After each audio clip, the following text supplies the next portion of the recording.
मुख्यमंत्री भगवंत सिंह मान की अगुवाई वाली पंजाब सरकार वालों खोले गए स्कूल ऑफ एमिनेंस सिक्ख्या क्रांति च मील पत्थर साबित हो रहे ने। छाजली पिंड दे इस स्कूल ऑफ एमिनेंस दे शानदार बिल्डिंग दा, लैब्स दा, क्लासरूम दा बच्चों नूं जिहड़ा अर्पित किया गया है। पंजाब दे 23 जिलियां च इस वक्त कुल 118 स्कूल ऑफ एमिनेंस हैं। स्कूल ऑफ एमिनेंस की उसारी करके सूबा सरकार सिक्ख्या नूं बेहतर बना रही है ते विद्यार्थियों के सुपनियां नूं नवीं उड़ान दे रही है। प्राइवेट स्कूलों के विद्यार्थी भी हुण सरकारी स्कूलों दे विच दाखले लै रहे हैं। मापियां नूं, टीचर्स नूं, इलाके दे पदवंते सज्जन नूं बधाई भी देना।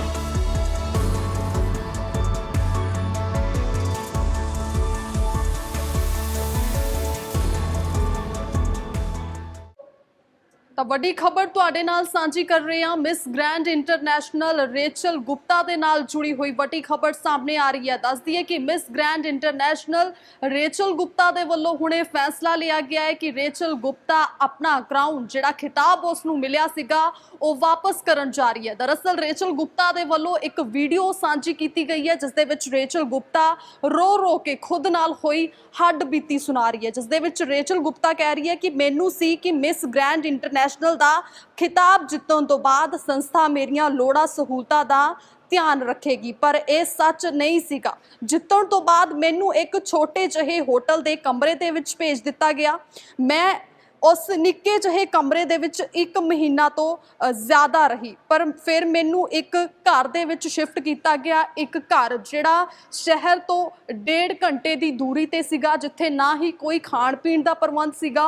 उस घर दे विच मैनू रखिया गया ते उत्थे मेरे नाल जो कुछ भी होया उस तो बाद मैं ये फैसला किया है कि मैं अपना क्राउन जिहड़ा खिताब उसनूं मिस ग्रैंड इंटरनैशनल दा मिलिया सीगा वो क्राउन हुण रेचल गुप्ता वापस करन जा रही है। एक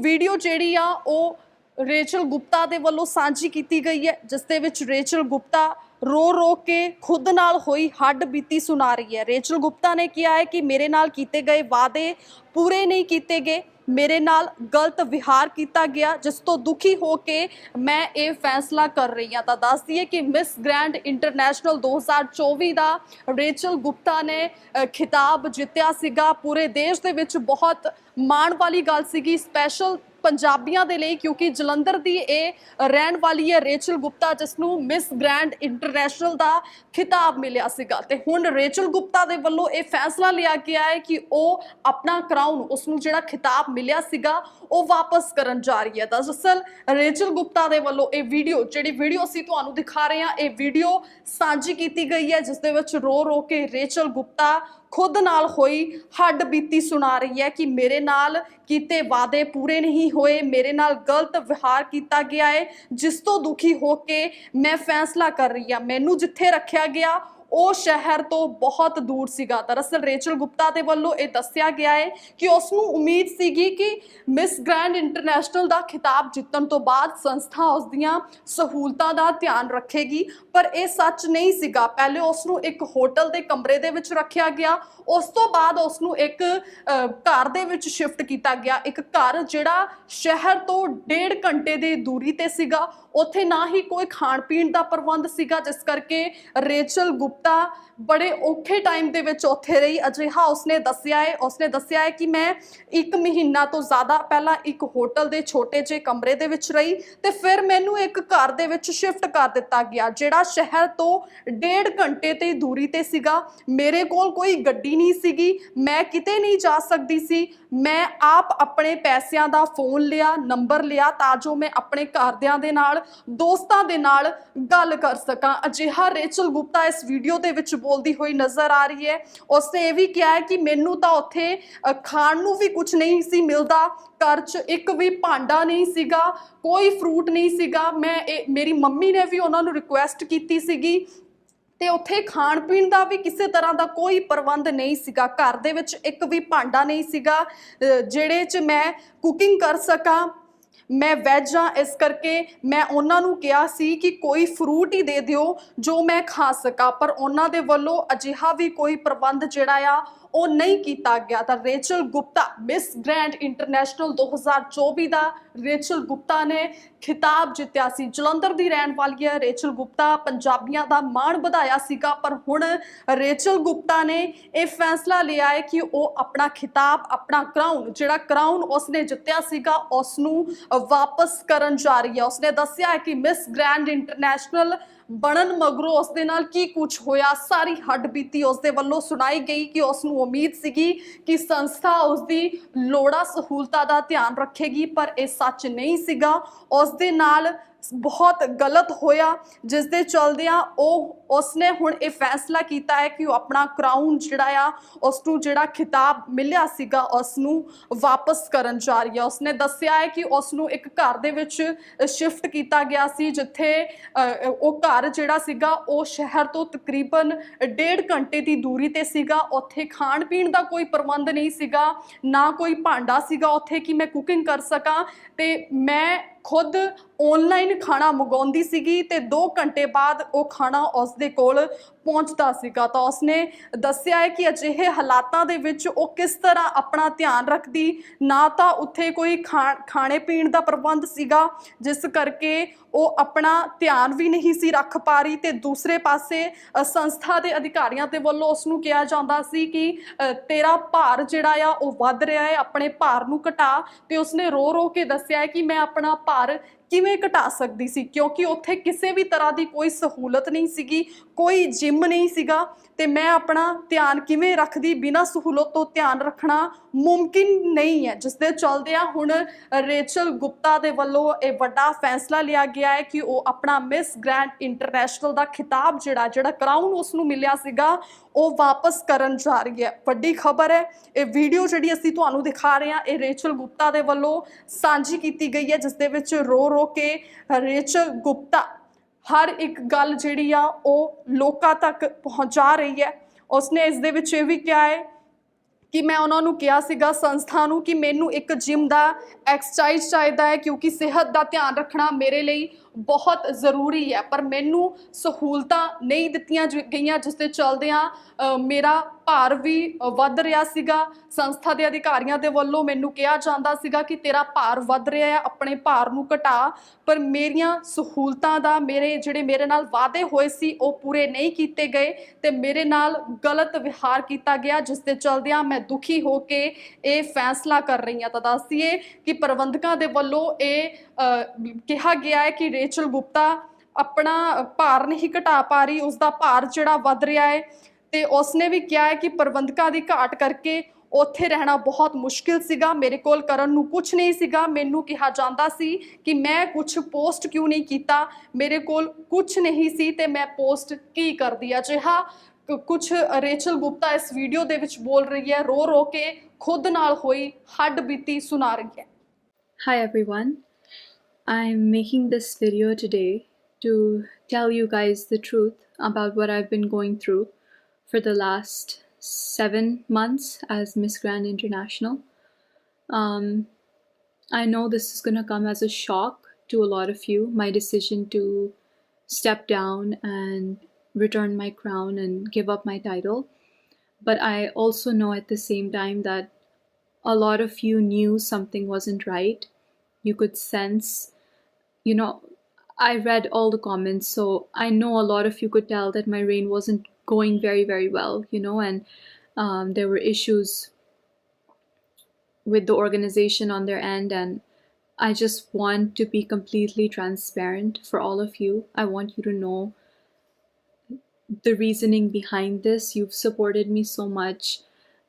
Even now, and you deserve to know the truth. And more than that, I'm doing this because there are so many girls all over the world who have the same dream that I did when I entered this competition, and I wanted to win the first crown for India, and I did win the first crown for India.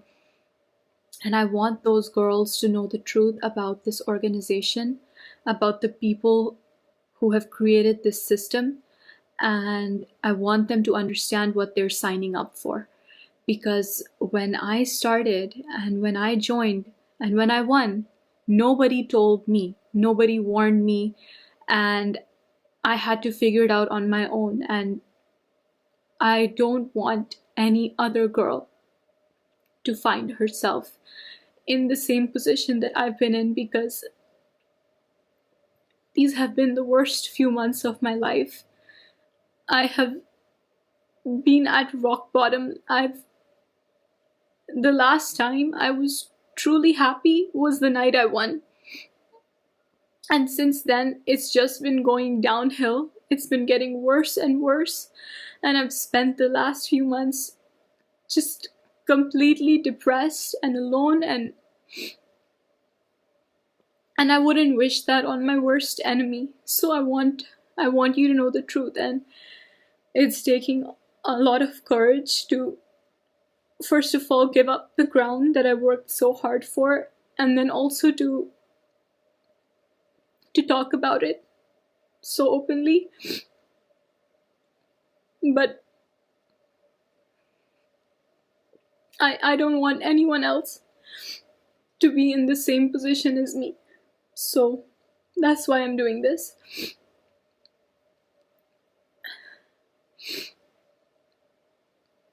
You all know how much effort I put into this dream of winning, how hard I worked from the beginning.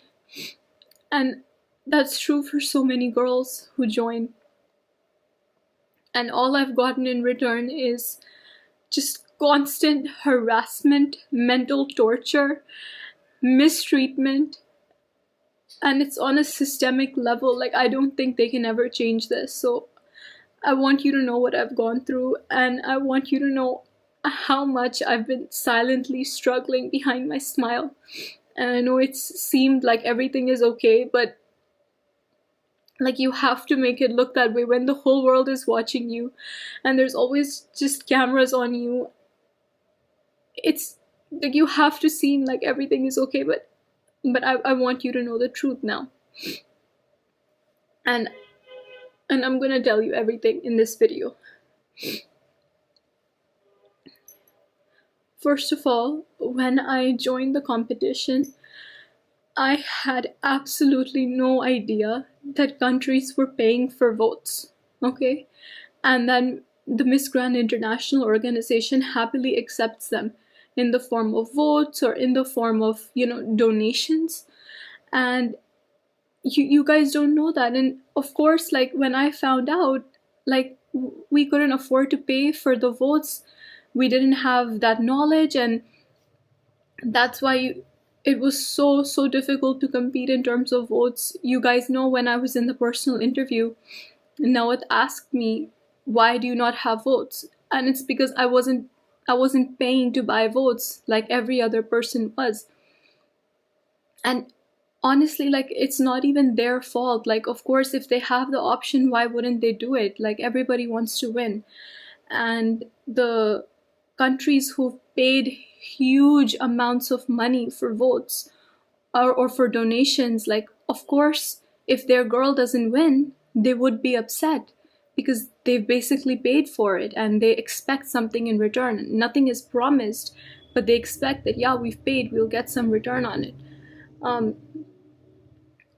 And I don't blame the countries at all. Like, everybody's doing what they can to win, but it is the organization's fault for accepting this and for setting this standard. Because what about the girls who can't afford it? What about the countries who can't afford it, or the national directors who don't know about it, or who don't have access to those kinds of funds, like me? Truly, the only reason I won, despite all of this voting and all of this that was happening, the only reason I won is because of the amount of public support I had. I mean, I think about it now and it still gives me goosebumps, the way people cheered for India, and the way, like, if you asked anybody, they would say they were rooting for India. And on social media and in Thailand, in real life, there was just so much support for me, and I'm so grateful for that, because that is truly the only reason that I won. Honestly, I want you to think about all the franchises and the national directors who lost their licenses this year, or who gave it up or whatever. Like, it's actually insane the number of directors who've been in the business for years and they chose to give up their license. Why do you think that is? Who do you think the problem here is, the common problem? I mean, truly, it is impossible to work with the Miss Grand International organization. The way they are, the way they treat people, they only care about money. Like, that is their only thing. And I'm going to get into that a little bit more. But it made so much sense to me later on when I saw that so many people were dropping their licenses, because nobody wants, even after winning, nobody wants their girls to be in this kind of position, you know? And I had no one to tell me, you know, but I need to be the person who speaks up for what the truth is, and who puts honesty and integrity above my own image. And that's what I'm trying to do today. I've been in Thailand for many months. As you know, I won in October, and then I stayed the whole month of November and 2 weeks of December. And then I was also there for more than a month, all throughout March. So I've spent my fair share of time over there. And during that time, it's unbelievable how they treated me. They couldn't even provide me basic amenities. You know, you think after winning that, oh my God, like it's a dream come true. The organization is going to take care of everything for me. But that's not true. Immediately after winning, they moved me into a cramped hotel room, a small little hotel room where even all my suitcases, they couldn't open properly. Like, there wasn't enough space for that. And I lived in that hotel room for more than a month, more than 1 month. And from there, they shifted me to a dilapidated house, okay, which was way on the outside of the city, like an hour or an hour and a half away from the city center, from MGI Hall, the office, everything. And over there in the house, I had no car. They didn't give me any way of getting around. So I was basically stuck in the house until they decided that they need me for something, even in the month of March. I had no car. They did not give me access to like a Thai phone number or anything. So I had to buy a phone over there. I had to buy a Thai phone number so that I could stay in touch with my friends and family, because I was staying there for so much time, you know. They did not provide me any food at all. You know, I requested them multiple times that, you know, like there's no pots and pans in the house. I can't cook. Like, I could maybe go and grocery shop and then cook for myself, but there were no pots and pans. There was nothing. So I said that, you know, could we at least please, like I'm vegetarian, so it's very simple. Like, we could just make sure that the fridge is stocked with, you know, fruits, and just fruits, so I can like cut it and eat it, you know. And my mom messaged them also that, you know, she's all alone, and can we just make sure there's some fruit in the fridge for her? They couldn't even do that. I had to order food on Grab, which is like their Uber Eats. I had to order food every single day, okay? It would take 2 hours to come because it's so far away, all right? And how am I supposed to stay healthy or take care of myself when I can't like eat home cooked food or anything? And it was just so bad. Like, most days I would either end up eating whatever junk I had, or I wouldn't order food because it's so far away that the drivers would end up canceling, you know. And I requested multiple times, you know, I have the messages like, please, can we make sure there's food? Like, it's their responsibility, you know. I'm there with them, with that organization. They should at least make sure that they're giving their queen food to eat, you know, if not meals or something. And I didn't, like, I couldn't keep pushing, so I dropped it, and that's how I spent my weeks over there, you know. It was so difficult. And then of course, like, they have a problem. Like I ask them, I'm living here for a long time, like I need access to a gym maybe or something, because obviously you have to keep taking care of yourself, like that's the job, but they didn't arrange that for me. They couldn't. I had to beg and beg and beg for them to give me a yoga mat, until one of the people working for them gave me his like personal yoga mat from his house, so I could do some like workouts over there. And then at the same time they were hounding me and like constantly just talking about my weight and my body all the time. I remember one time, like they sent their representative to me, and he just comes up to me and he starts pinching me in different places, and he's like, oh, you need to lose weight here, you need to lose weight here. And like that, what am I supposed to say to that, like that? It's so embarrassing, and it makes you feel so small and so bad. And I understand, like obviously I have to stay fit for the job, I have to stay in shape, but it's so difficult, like when you don't have access to anything and you're just locked in a house basically all day long, like what are you supposed to do? There were days at a time when nobody would message me from their team. They just kind of left me in that house. They just left me there. There were no events.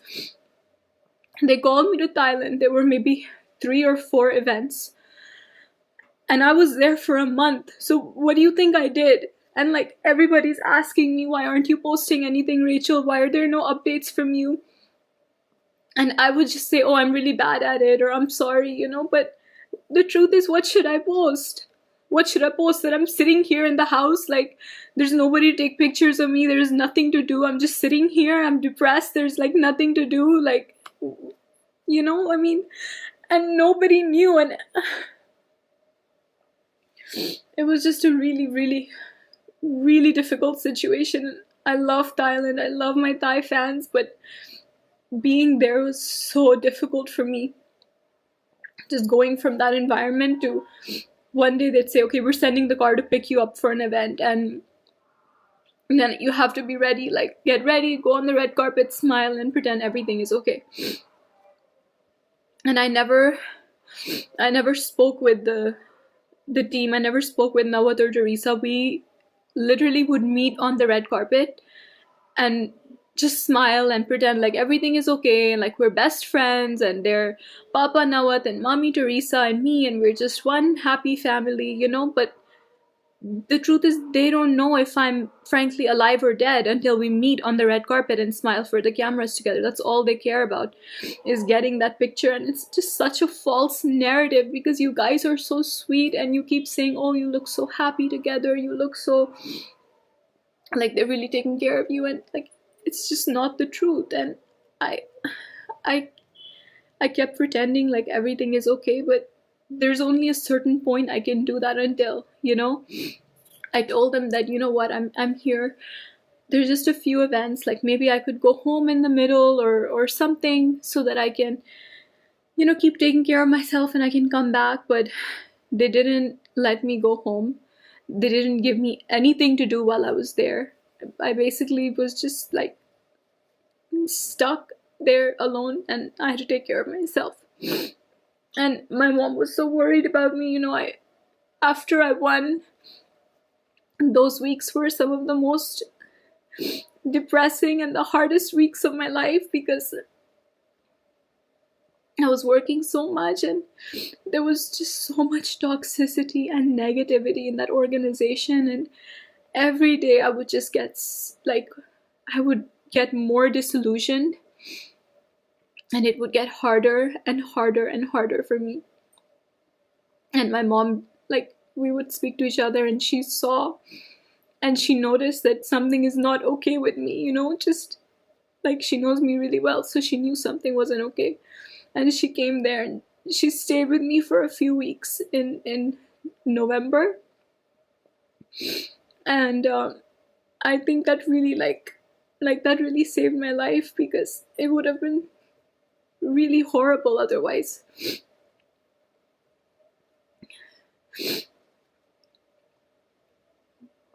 There's also like no safety whatsoever. And I'll explain what I mean by this. Is number one, in the house is really far away. Like I said, it's in a quiet little neighborhood on the outside of the city, far away from everything. Like, nobody would check on me for days. Sometimes I would get a message, hey, are you okay? And when I was there, obviously, like, I'm paying for my own food. I'm, paying for a lot of things by myself, paying for my own outfits and everything, And I had to bring cash with me, in dollars or in Thai baht. And my parents, like this is so embarrassing, but I expected after I won that I'd be able to support myself financially, like with the prize money and everything. It's like a dream come true. And obviously you don't try and win for the prize money, but it like adds to it that, yeah, you've won something really big. And it's only after I won that I realized, like, their contract says that the prize money will be paid, like, in its entirety at the end of your reign. And before that, there's only like a monthly stipend of a small amount, And I was paid my monthly stipend for just the first month, okay? Just for the month of November. And they didn't pay me at all after that. And it's so embarrassing. Like, every time I had to go there, like, I would ask, my parents, I would ask them to, like,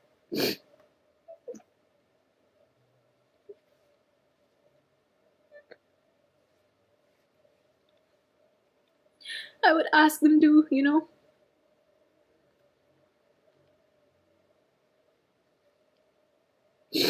I would ask them to give me money for food, and because I had to, like, take care of that myself. And so they gave me, cash in dollars. And when I was there at the house, obviously if I leave for an event, or I spent a week in another province, I had to leave most of my stuff in the house, in my room. And by the way, like, when I won, like, a penthouse was promised to me. Like, they showed me a penthouse and they're like, this is gonna be yours, you're gonna live here.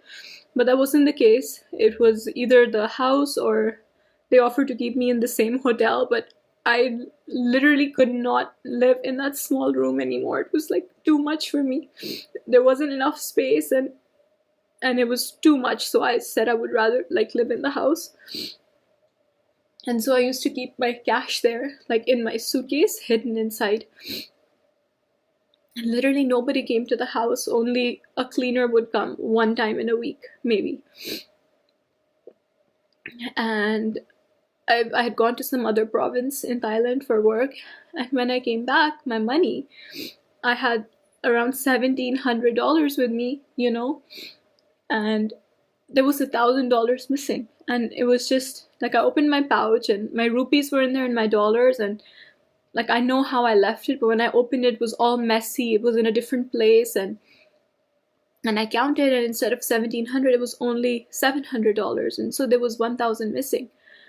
And I thought, like, maybe I moved it or something. I checked all my suitcases, I checked everything, and I realized, like, this wasn't an accident, like, somebody took the money. Somebody came in the house while I was gone. Maybe it wasn't locked, I don't know. And I messaged a representative and I said that, this has happened, and, like, it's okay, it's not a big deal, but just please, like, please look into it if you can. Like, please let me know if there's a solution. I didn't hear anything about it. a month later, I messaged again. And I'm like, hi, is there any update? I was back in India by this time. And he's like, no, we're still investigating. I was like, okay. Another couple days or weeks, and I asked again. I'm like, what's the update, No update on the money. And then eventually he sends me a message which is like, we can't prove that you had the money, so there's nothing that we can do. And I spoke to Teresa about it, and I brought up this issue with her. And it's the moment I bring it up with her, like, she starts attacking me and blaming me for it. And I understand, okay, it's my fault. Like, I didn't lock my suitcase, okay, that's my fault. But I never imagined that something like this could happen on company property when I'm there and I'm their responsibility, Like, I'm not a contestant anymore. I'm their queen, and it's their job to take care of me and make sure I'm safe and my things are safe, They can't just say, okay, like, go live by yourself and take care of everything, But she fully blamed me, and she's like, if you go to the police, there's no way you can prove it anyways, And I was like, I'm not thinking of going to the police, I just want you to just try and find out, like, if anything can be done, But she just wanted to blame me, and I realized in that moment that these people will never support me, Like, okay, this was just money, and it was just $1,000, which is still a lot, but if it were anything else, they won't support me, And this reminds me also, we were having dinner, Teresa, me, and some other people, okay? And Teresa starts talking about this one queen she had in the past. And this dinner, there's like 3 or 4 other people there. And she starts talking about the queen's personal life. And she's like, yeah, she lied about being sexually harassed. I don't trust her. She's a liar. And I was like, excuse me, but like, how do you know that she lied, And she's like, I know it. She's a liar. She lied. Nothing happened. And I was like, don't you think you should believe your queen? Like, if she told you that she was on a work trip with MGI, I don't know the whole story or who the queen was, but apparently she was on a trip to South Sudan with MGI, and she got sexually harassed by the general manager of the hotel. And she told Teresa, and Teresa says, I asked the general manager. He said nothing happened. I just dropped her in her room.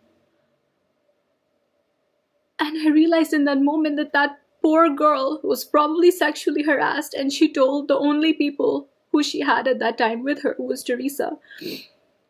And they didn't believe her.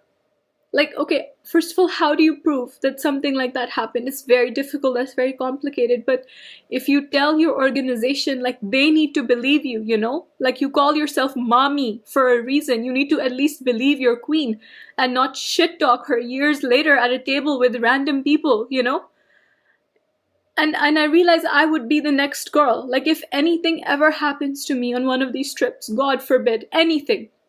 This money is one example, but anything worse, I cannot rely on them for anything, because frankly, they don't care if I live or die. As long as I'm there to smile at their events, as long as I like keep my body like super skinny the way they like, they don't care if I live or die. They just want me to be there to go on TikTok live and make money for them and show up at their events. That's it. That's all they want from me. And I realized they would never support me. And I was completely on my own. I mean, genuinely, when I say that they only care about money, I mean it. They made us sell, you guys know, they made us sell these cheap, tacky products on TikTok, all right? Like we were sales girls. I mean, you've crowned queens. Girls who, like, we have careers in our country, we do things, we're well respected, and they're making us sell cheap products on TikTok because it makes them money. And you can't say no because the boss has asked you to do it. But I used to feel so guilty, like people are spending their hard-earned money to buy these like disgusting cheap products, and like nobody has the power to say no. Like if they say, hey, we need you here for TikTok live, you just show up and you do the TikTok live. That's it. And I felt really, really guilty for misleading the fans, because they'll the fans will buy just to support the queen who says buy it. That's what's so special and amazing. But like it baffles me. Like, you have women, like me, for example, a person who's a speaker, who wants to like talk about issues, who wants to create change in the world, who has so many ideas, not just for business but for philanthropic work, and you want her to sell like chili paste and chili sauce and like random things on TikTok? Seriously? I had so many ideas to work with underprivileged children, which I was already doing in my country, and also in Thailand I'd worked with an NGO which I really love. And I wanted to raise awareness because now I have the followers, and that's what I always wanted. You guys know, in my interviews I said the reason I want to win is to bring attention to these matters, is to use my advocacy. Otherwise, what's the point? Like, I'm not doing this for the money because I never got the money.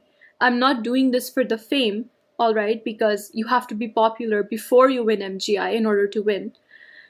Like, the only reason I'm doing this is so that I can use my voice in a way that matters, not selling on TikTok, but actually working with charities. Like, they use this whole stop the war and violence thing, but it's all fake. It's a facade.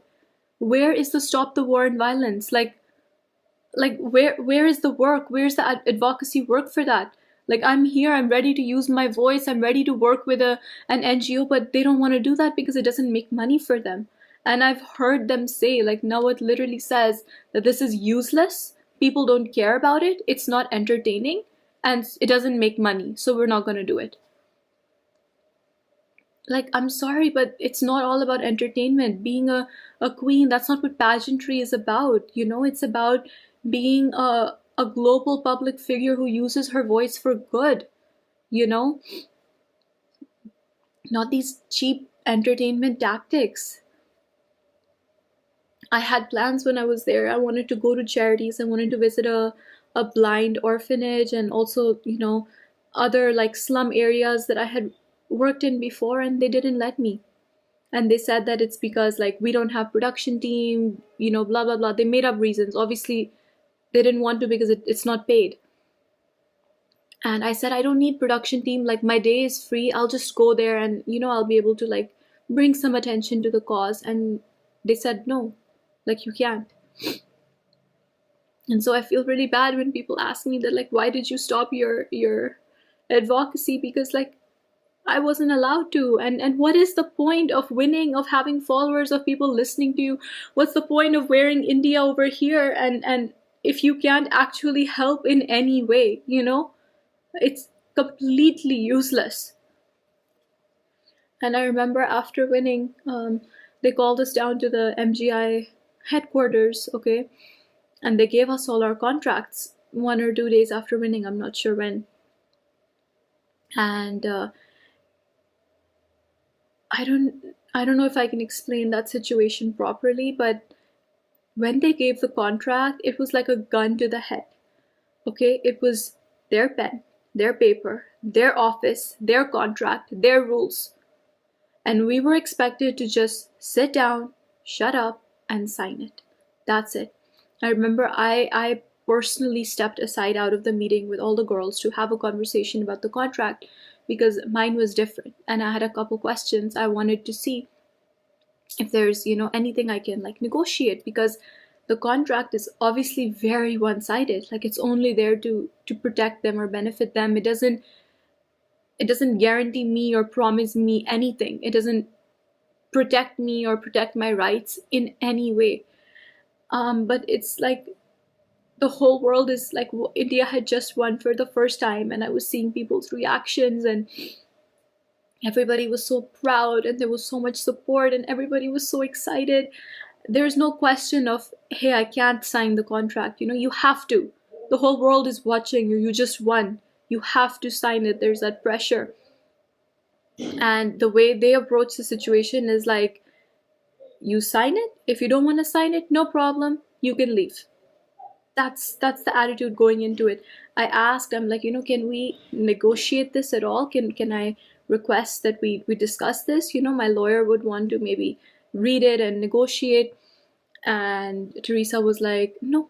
She's like, if you have a problem, if you don't want to sign it, don't sign it. Tell me right now. You can leave. And so I realized, like, there's no negotiating this. You just sign it. That's it. They just want girls to feel lucky that, you've been chosen by us, and you just sign it. That's it. And of course, the prize money was promised to me to be paid, like the monthly stipend, and then the total amount at the end of my reign. But I just received the first stipend for the first month, and that's it. Like, I never saw another penny after that, and so I had to handle, or my parents had to handle, all the expenses that came with it. And so every time I travel, like, I have to take care of my own food. Of course, they do the flights and hotel, but if something is not done, like, it's your responsibility to take care of it 100%. And they don't provide you with outfits or anything. Like, some of the if you get invited to a country, I've only been to one, by the way, so I don't know how this works exactly. But the country that calls you, the ND, will provide you dresses for events while you're there, but everything else is your own responsibility. And it's so difficult because when you go into it, you think, hey, like, I've just become Miss Grand International. They're going to take care of my wardrobe. They're going to take care of hair and makeup. They're going to take care of everything for me. But that's not true. You're still completely on your own for everything. And of course, my reign was particularly difficult for me because of the issues with my national director and the international organization. So when I competed at Miss Grand India, I competed under Glamanand, who was the Indian National Director organization. And I signed a contract with them, as every girl does in every country. And I would be represented by them in India. And then after I won, they had a personal issue with Miss Grand International. They had a falling out, like so many national directors did. And they lost their license for India. So although I was signed to them in India, Miss Grand would not allow me to work with them at all. So I couldn't work at all, basically. And I remember I had been queen for less than 2 months the first time they threatened to dethrone me. And they just use this thing of dethronement, of taking the crown away, as blackmail. And they use it to manipulate me for everything. So, like, you can't bring up a single issue with them because they will just, like, say that we'll take your crown away. And it was so impossibly difficult for me. Like, after Glamanand lost their license, there was a new license holder in India, all right, some star or something. And they were supposed to do my whole homecoming. We had multiple conversations in December leading up to my homecoming where I was planning it with them. I had big plans. They had big plans. They promised so many things. We were all so excited, But the date of my homecoming kept coming closer and closer. And there was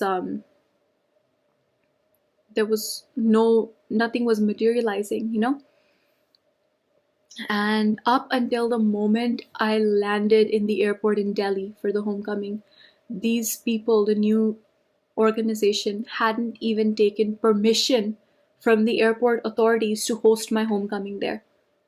Like, can you imagine? My plane has landed, I'm coming out, there's no permission. I'm blessed that my dad, he was there, he handled everything. He called his own contacts, the marshals in the airport, or I don't know what, but he got at the last minute the permission for us to have the homecoming there. Otherwise, they wouldn't have let anybody stop in the airport. They wouldn't have let the crowds in. They wouldn't have let the band or the pundits who were doing the prayer, the roses, the flowers, everything, the red carpet. None of that would have been allowed. And he did it last minute all on his own with no support. Same for my Jalandhar homecoming. My dad had planned this amazing, like, a parade with like circus performances and like media, news, everything. Like, he arranged it himself. Neither did Miss Grand International do it, nor did the new national organization do it. They just came, they took their photographs, they posted everything first with their watermark on it of my event, my homecoming. They took credit for everything, and then they left. In fact, they left in the middle of my press conference here because they had their content. They didn't need anything. They literally left in the middle. So, and now they're using my photograph everywhere to promote their event, and they didn't do anything for me, like, I was left completely alone. I couldn't work with the people I had a legal contract with Glamanand, and because MGI and the new people wouldn't allow it, and I couldn't work without Glamanand either because that's who I have a contract with. So I'm literally stuck over here. And when I'm in India, like, there's nothing I can do because of these issues, and just constant threatening messages from MGI saying we'll take your crown away. I had to let go of so many opportunities, big interviews by like I don't even know if I can say. I had to let go of a lot of really, really big opportunities simply because I wasn't allowed to take them. I couldn't because I was stuck. And so all the comments that are like calling me jobless and like saying, why is she not doing anything? Why is she not posting? Why is she not updating? Why are there no appearances? Literally because I wasn't allowed to. And can you imagine how difficult and stressful it was for me? Because when you win, you expect your life to change overnight. That's what I expected. You expect that everything is going to be perfect and you're going to get all these opportunities and offers and it's all going to work out. But that's not the case. That is not the case at all. And I had to struggle and fight, and I had to sit home and do nothing because I had to say no to everything that was offered to me in India. So whatever duties were given to me by MGI, I did all of them. I was at every event. I did everything. I did not work outside of them at all. All right. At most, I would do 1 or 2 unpaid things because, like, I'm not getting paid, so I'm allowed to do it, But other than that, I would just do nothing. And this was like the hardest thing of all, hard to explain to all of you. Like, it feels like such a weight off my shoulders now to be able to tell you this, honestly. I was so excited to travel. Also, their favorite sentence to use is more than 20 countries. You're going to travel to more than 20 countries. What traveling? Like, I'm sorry, but it's May. It's May. I've been queen for 7 months, all right? And I have traveled to 1 country with MGI, just 1. That's the Czech Republic. That's it. I mean, these, like, girls go into this. I went into this thinking, hey, I'm going to get the opportunity to travel around the world, to be an ambassador, to do this, that. That's what they used to advertise themselves, right? But look at it. It's May. It's been 7 months. I have a few months left of my reign, and there's no traveling. And yeah, they've said that there's maybe some countries coming up, but how am I supposed to do it when I know that A, I'm not protected, and B, like, I don't know that anything is final, and C, I have to pay so much, like, on my own when I'm there, And it's such an unsupportive environment. And I feel really bad because I was supposed to be in Guatemala right now. The national directors of Guatemala had invited me there, and I feel bad that I wasn't able to go. But I had been talking to Miss Grand International.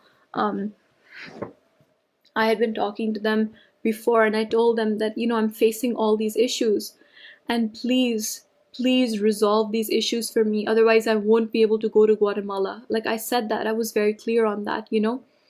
And all I got in response was aggressive threats. That's it. They said, we're going to go to the police, we're going to do this, that, we're filing a case against you. And all I wanted was for them to say, you know what, Rachel, I'm sorry you're having a difficult time. We're going to look into it and we're going to make sure you don't have any problems. That's it. Like, I've done everything that was asked of me. All I needed is a little bit of support, a little bit of knowing that I'm not in this alone and that the organization is with me. But they're not. They only care about making their money. I know that Nawat publicly blamed my passport, for me not traveling a couple months ago. He said that Rachel's not traveling because she has issues with her passport and she's applying for lots of visas. Like, that's not true. Okay, I understand an Indian passport might not be the strongest in the world, so it's easy to blame, but me personally, I have 10-year visas for the US, UK, Canada, all right, which basically grants me access almost everywhere in the world. And I applied for my Schengen visa the day they told me to. I applied and I got my Schengen visa for 3 months within like 6 days. So that's not the reason I wasn't traveling for so many months, is because I'm struggling with my passport. It's because there were no travel opportunities for me. And another reason I hear a lot is people think that Rachel can't travel on her own. I would be more than happy to travel on my own if they present the opportunity to me. But they didn't. And I've been here, I've been ready to work, ready to be queen, ready to actually have the reign that was promised to me. But like, I'm not being offered those opportunities. Like, I've only been to one country. That is so shameful and embarrassing. And even that trip, like, I will never forget my trip to the Czech Republic, because the Czech team is so nice and sweet and amazing, and they put on an incredible event over there. And I remember the day after the event, Teresa, me and the national director, we were together, and she starts yelling at the national director, telling her that she had a bad show and that she picked the wrong winner and just XYZ, like lots of issues. She went on for an hour yelling at this woman who is a grown woman running her company, living her life, doing her best, who got so many sponsors, who did such an amazing job. And she yelled at her until she cried. And I realized in that moment, like, if Teresa can yell at this woman like this, like, what am I for her? I'm nothing. What are any of her queens to her? They're nothing. They call themselves Mommy Teresa and Papa Nawat, but you can't just call yourself mom and dad. Like, you have to act like it. You have to protect your daughters. You have to be there for them. I'm sorry, but they couldn't be the furthest thing from parents. They are cold-hearted business people. They just want to extract your use, make money off of you, and that is it. That's all they care about. And the other thing they care about is how you look. That's it. I remember after winning, the first time I sat at an event with them for Miss Grand something, whatever, I don't remember which one it was. But the girls were performing on stage, and I was so excited that I'm finally sitting on the other side of the stage, I'm not on the stage, I'm on the other side, and it's such a proud moment for me. And I was sitting with them, and I heard the way they speak about these girls who they're giving their heart and their soul performing on stage the way all of us do. And I was there to hear the conversations about how they judge them and how they speak about them. The kind of derogatory, body shaming, disgusting, deplorable comments they make. Like, I can't even say that on camera. I would never speak about another person that way, saying like, oh, she's all right, but her knees are too fat, she'll never win because of her knees. Like, every aspect of the body is pointed out for every girl, all right? Like, she's to this, she's to that, this is to this to that. And I don't know about you, but like, I can't sit through that. I was so excited to be there and be on that side of the table, but just to hear these conversations, it really disturbed me mentally. It made me feel sick. Like 15 minutes into the event, I was sick. I was ready to throw up. I just wanted to leave. I wanted to like cover my ears or something, because I could imagine that that's how they spoke about me and the girls I competed with as well, and I don't even want to imagine what kind of comments they were. This claims to be an organization to support women, to champion women. It should be more than that. No, it should be more than what a girl's needs or knows, or like, I can't. Like, they pretend to be so body positive and forward thinking, and yeah, sure, they admit that you need a good body to win, but there's all kinds of bodies competing, right? And they say that that's not like that shouldn't be a factor, but the truth is, like, you are letting yourself, if you're competing there, you're letting yourself be judged top to bottom in the most disgusting way possible by these people. And I frankly cannot be a part of that. I'm not a woman who will tear down another woman because one part of her body is not completely perfect. They don't care about how you speak. They don't care about what you think. The only thing they care about is what you look like. That's why they used to send people to pinch different parts of me and tell me to lose weight here. And I had so many ideas for them. I wanted to work. I had the arm popper idea. You guys know I made an ad. I made a product. I did the packaging. In fact, now it's requesting me to create samples of it. My parents had the samples made in India. We were working with local creators and cottage industries here, because the snack is made by by people who support themselves off of this. It's a very small industry, and I wanted to help them grow their business and take it worldwide. It would have been such a support to the economy. But they weren't interested in that, and people asked me, where's your arm popper?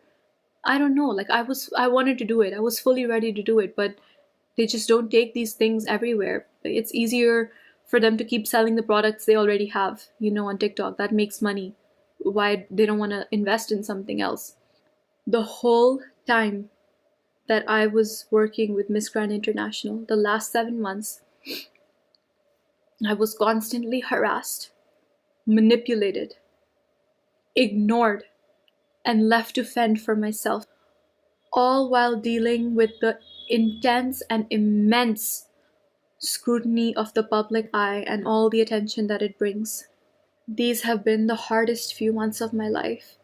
And I know that MGI right now, they will go to any lengths to defame me, to malign my name and my image, and to destroy my credibility. They will say anything, frankly, anything. A lot of people will choose to believe them. A lot of people won't. I hope you see for yourself and you recognize the pattern of disrespect and the systemic failures in their system. I, of course, don't have the same resources as this huge public limited company that's been operating for so many years. But what I do have is the truth. I have integrity, and I will stand by that. And I will stand by myself. I have the strength and support and love of the fans, and that's what matters more than anything. Don't forget, all right? If you're a person, a fan who supports this pageant or supports any pageant, you have the power to decide where people's attention goes. With every post you make or every view you give, you decide what makes a bigger impact in the world and what doesn't. And if you're thinking of supporting this pageant, or if you're a girl who's thinking of, God forbid, thinking of competing in this pageant, please go into it completely aware of all of these things. That even if you win, you'll be completely on your own and you're not going to get any love or special treatment or safety or support from this organization. The organization, the Miss Grand International organization, does not care about you. It does not care about its queens. All it wants is to use its queens until the queens are not useful. And I could not be a part of this anymore, which is why I chose to give up my title and to resign. I know there will be a lot of queens after me. There were a lot of queens before me. Queens are gonna come and go. It's not gonna end everything, this video right here, but I hope it at least sheds the light on the truth for some girls and some fans and some people who will think twice before supporting this organization. Every girl I know who I've spoken with who's in contract with MGI wants out of her contract. Every single one. And I'm not going to take names, but that means something. And nobody wants to be stuck in their contract with them because they're being used like this. It is completely one-sided. And I know so many girls feel pressure to sign it just the same way I did. Okay, because they're there. But I want you to know before going into it that there is another way, there are other options for you, and that you don't need to put yourself through this at all because it's not going to benefit you. I think the mistake that MGI made is that they didn't realize when they crowned me that they're not just crowning Rachel, they're crowning a daughter of India. They're crowning somebody who will speak for her country and her people fiercely. They're crowning somebody who will be supported and loved by so many people who care about integrity and honesty and who care about humanity. That's what this is about at the end of the day. As for my future, I will continue to believe in myself as I've always done. I have the support of my family. I have the support of these amazing fans, and I'm so, I didn't think about the support when I posted this and resigned and gave up my crown. And I knew a lot of people would speak negatively about me, but I never expected that so many people would support me. And I'm so, so grateful. I can't say thank you enough, because if the response had been different, I don't know how I would handle it right now. But I'm so grateful for your support, your love, your trust in me. And I want you to know that you matter. Your attention matters. So please don't give your attention to this horrible organization, because they're going to do the same thing to queens years on years. And if you stop giving your attention here, maybe girls will stop applying, and maybe one day they won't have the power to treat women like this anymore. The relationships I've made during these months with people all over the world, in Thailand, with fans, they mean everything to me. And I've never been fake in my interactions with them ever. I've always tried to protect the girls. I've always told the girls who want to protect themselves. And those relationships, I wouldn't change it for the world. I'm so grateful that I got to meet all of you and be in this position to turn this down today because of you. I truly believe that a pure heart and honest intentions will always be rewarded. I believe that good things happen to good people, and I want you to know that this decision I made to give the crown back did not come from a place of pain, but it came from a place of strength. I don't feel like I've lost anything. I feel like I've gained everything.